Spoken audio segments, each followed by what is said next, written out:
बातमी पुण्यामधून पुणे जिल्ह्यामधील कोरेगाव मूळ गावच्या नावाच्या गावामध्ये भर दिवसा गोळीबार झालेला आहे। काळूराम महादेव गोते यांच्यावरती गोळीबार करून प्राणघातक हल्ला करण्यात आलाय।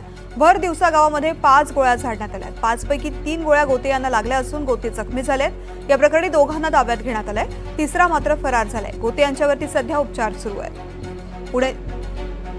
पुणे जिल्ह्यामध्ये हा गोळीबार झालेला आहे। माझे सहकारी राहुल कुलकर्णी सध्या आपल्या सोबत आहेत। राहुल, पुणे शहरापासून काहीच किलोमीटर अंतरावरती एक नवा रिंग रोड बनतो आहे की ज्या रिंग रोडमुळे पुण्यातून होणारी वाहतूक ही इतरत्र वळवली जाईल आणि या रिंग रोडसाठी काही भूसंपादनाचं काम आहे। प्राथमिक माहिती अशी मिळते आहे की दशरथ बापू शितोळे हे उद्योजक आहे आणि या उद्योजकांनीच या 35 वर्ष वय असलेल्या काळूराम महादेव गोते यांच्यावरती 5 गोळ्या झाडल्या। त्यातल्या 3 गोळ्या, एक बरगडीला त्यांना लागली, एक मांडीमध्ये त्यांना लागली, एक हाताला लागलेली आहे। आज दुपारी 12:15 वाजता ही घटना घडलेली आहे।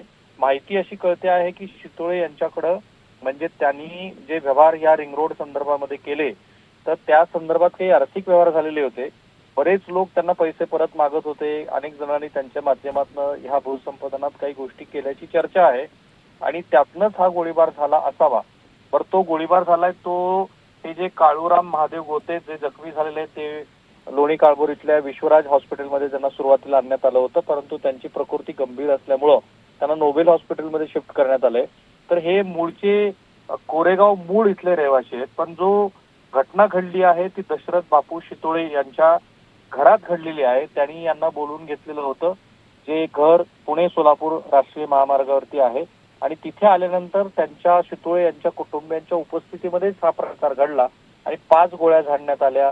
गन पॉइंट वरती त्यांना दीर्घकाळ शितोळे यांच्या कुटुंबियांनी सुद्धा रोखून धरलं होतं, म्हणजे ज्यांच्यावरती गोळीबार झाला अशी माहिती आहे।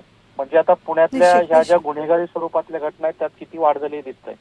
निश्चित राहुल, या संदर्भातले अपडेट्स जाणून घेऊ। तुर्तास धन्यवाद संपूर्ण माहितीसाठी।